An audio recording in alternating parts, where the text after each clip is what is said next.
Terima kasih sudah mengklik video ini. Sebelum memulai video ini jangan lupa like dan klik tombol subscribe. Dan juga nyalain loncengnya agar kalian nggak ketinggalan update terbaru dari Novel Art. Jangan lupa juga share ke teman kalian, agar teman kalian gak bosen di saat karantina. Dan semoga wabah ini cepat berlalu. Amin. Selamat menonton.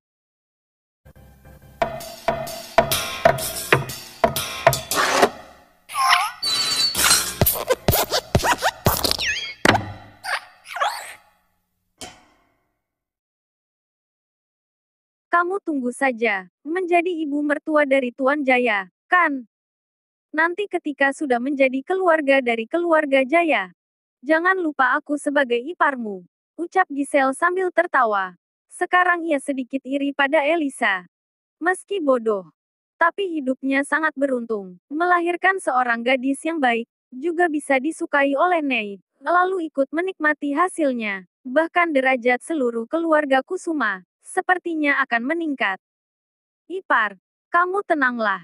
Aku boleh melupakan siapa saja, tapi tidak melupakanmu. Elisa sangat senang. Setelah hari esok, ia akan menjadi nyonya kaya. Ia akan membuat orang-orang yang dulu meremehkannya, mengetahui apa yang disebut dengan menyesal.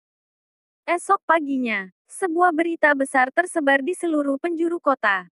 Kemungkinan ponakan dari saudagar kota, Nei, akan meminang Lani menjadi istrinya. Berita ini sangat mengejutkan.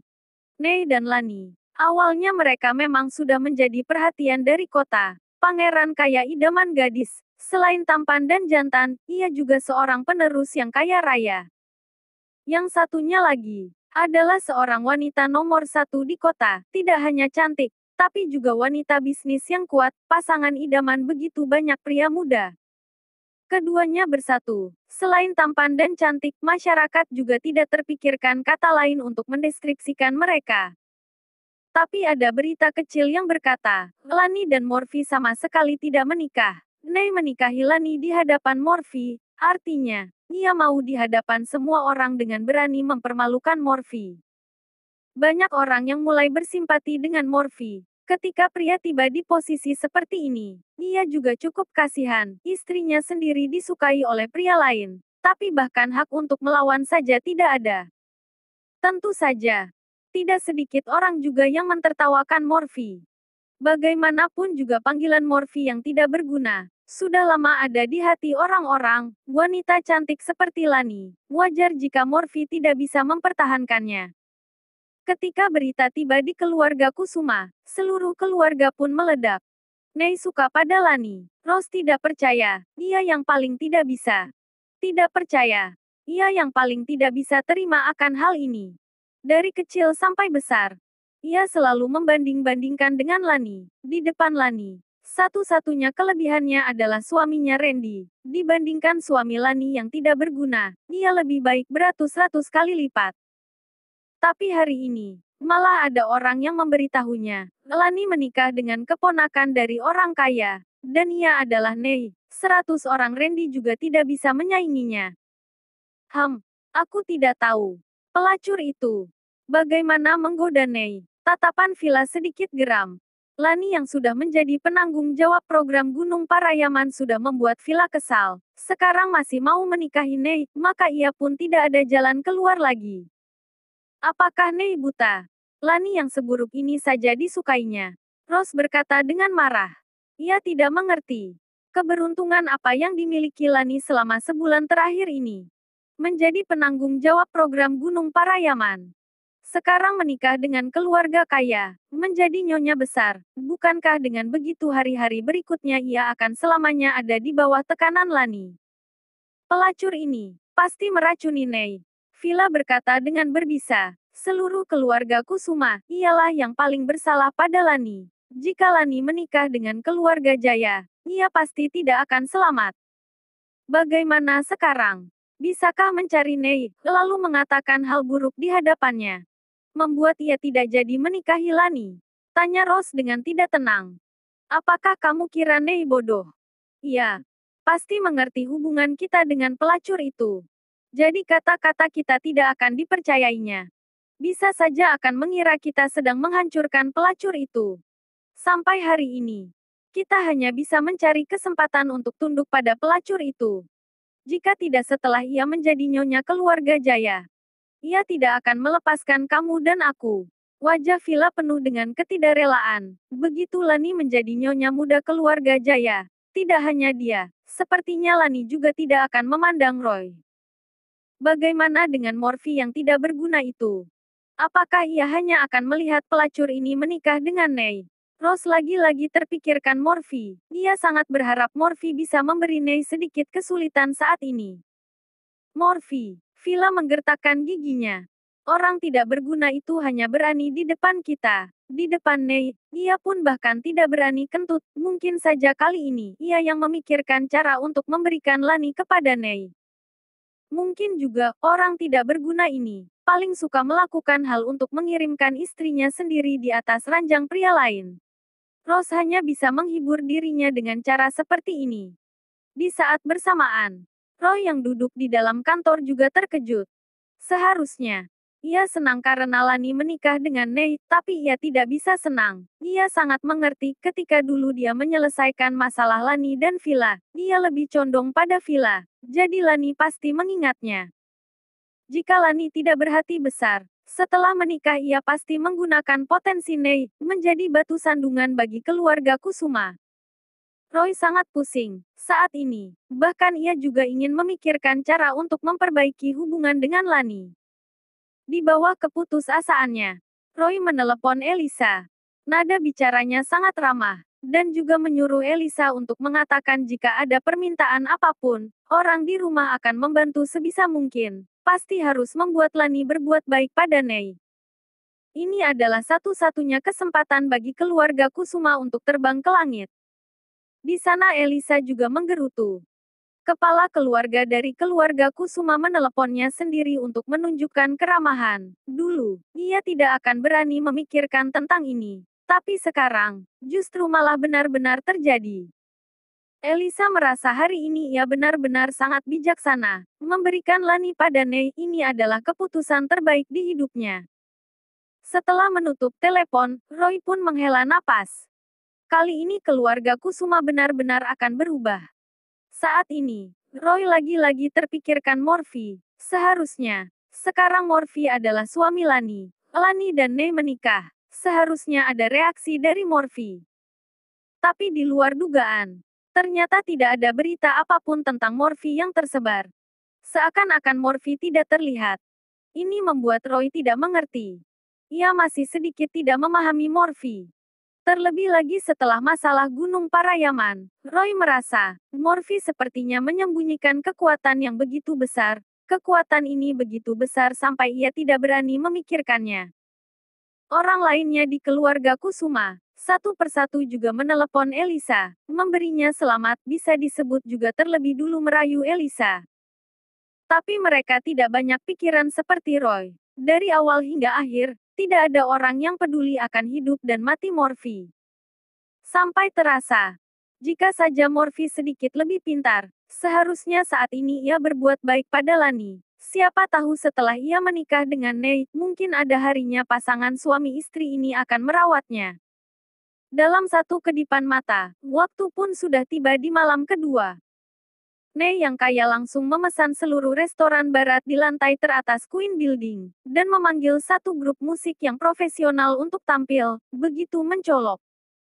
Di saat bersamaan, beberapa pembawa acara terkenal di kota datang. Mereka meletakkan alat-alat siaran langsung di setiap sudut restoran. Tanpa diragukan lagi, beberapa pembawa acara ini adalah Nei yang mengundangnya. Targetnya sangat sederhana, yaitu ingin memperbesar masalah ini agar semua orang tahu. Ia ingin membuat triliunan rupiahnya dihabiskan dengan layak. Morphy mempermalukannya, maka ia harus mempermalukan Morphy juga. Sedangkan di hadapan orang seluruh kota, ia akan membalasnya dengan berani. Nei begitu ingin menunjukkannya. Jika ia tidak melakukan ini, seumur hidup hatinya tidak akan tenang. Meja besar di tengah restoran. Terdapat beberapa anggur merah yang mahal. Nei duduk di atas kursi. Setelah mencicipi dari salah satu gelas, ia pun meletakkan gelas itu perlahan di atas meja. Terlihat ia sedang berpikir dari tatapannya. Remang-remang merah sinar lilin. Malam ini ia menggunakan tuxedo berwarna hitam. Postur tubuhnya cocok dengan penampilan luarnya. Terlihat sangat mahal. Setelah ini disiarkan, tidak sedikit gadis yang terpana. Dengan gila menyebutnya suami. Ketenarannya di siaran langsung cukup tinggi. Ketika Lani belum tiba, sudah ada 100.000 lebih penonton. Ini juga menyangkut dengan identitas diri Lani dan Nei, keduanya bukan orang biasa. Nei adalah keponakan dari Hudi, penerus keluarga Jaya. Sehari-hari selalu terlihat misterius, begitu banyak orang di kota, bisa diketahui penerus kaya nomor satu. Tapi seperti apa sosoknya, tidak ada yang tahu. Sedangkan Lani, meski identitasnya tidak lebih dari Nei, tapi semua topik yang ada pada dirinya tidak kalah dari Nei, bahkan lebih. Sebutan seorang wanita nomor satu di kota, maka akan membuat tidak sedikit orang yang ingin melihat wajah Lani pun masuk ke siaran langsung. Ditambah lagi berita beberapa hari sebelumnya di kota terhadap Lani, semakin membuat penasaran masyarakat, seperti apakah sebenarnya Lani ini. Bisa dibayangkan, kedua orang yang menjadi pembicaraan pun berkencan, akan membawa kejutan seperti apa. Kencan belum dimulai, komentar pada siaran langsung sudah terus masuk membuat semua orang membacanya. Nei adalah dewa kaya. Restoran barat di lantai atas Queen Building. Biasanya aku bahkan satu kursi saja tidak bisa mendapatkannya. Tuan Jaya malah langsung menyewa satu lantai. Hanya biaya sewanya saja seharusnya sampai ratusan miliar. Wah, kaya, apa itu biaya sewa? Kamu lihat dekorasi di dalam restoran, lampu-lampu itu, bunga segar yang didatangkan dari luar. Benda-benda ini, semuanya tidak kalah mahal dengan biaya sewa. Juga grup musik yang tampil, biaya tampil mereka tidak rendah, setidaknya sampai ratusan juta. Wow, jika dihitung, Kencan Nei kali ini, menghabiskan hampir sampai miliaran. Miliaran, bisa cukup untukku membeli 3 rumah. Memang, dunia orang berduit, kita orang miskin tidak akan pernah memahaminya. Tidak sedikit penonton yang menyebut Nei kaya. Setelah melihat kolom komentar, Nei tidak berkutik, sekelompok orang miskin. Miliaran rupiah saja sudah hebat. Jika mereka tahu, ia sendiri sudah mengeluarkan miliaran uang untuk mendapatkan lelang malam pertama Lani. Sepertinya mata mereka akan keluar saking terkejut. Tiba-tiba sedikit penasaran dengan Lani itu. Seperti apa sosoknya? Tidak tahu apakah cocok dengan Tuan Jaya. Katanya sangat cantik, lebih cantik dari beberapa artis, tapi sayang, menikah dengan seorang suami yang tidak berguna. Iya, prianya adalah seorang pengantar makanan. Keduanya sudah menikah selama 3 tahun. Selalu pisah ranjang. Lani masih seorang perawan. Bagaimana bisa ada pria sebodoh itu di dunia ini? Benar-benar sampah. Mungkin kalian tidak tahu, sampah ini tidak memiliki uang untuk membeli mobil bagi diri sendiri, tapi malah memberi istrinya mobil. Wow, bisa seperti itu. Melihat penonton di siaran langsung mulai memaki Morphy. Nei pun tersenyum. Ini barulah yang dinantikannya. Ia bukan hanya ingin mempermalukan Morphy, tapi juga membuat nama Morphy menjadi buruk. Membuat selanjutnya ketika berjalan di kota, Morphy tidak bisa mengangkat kepalanya.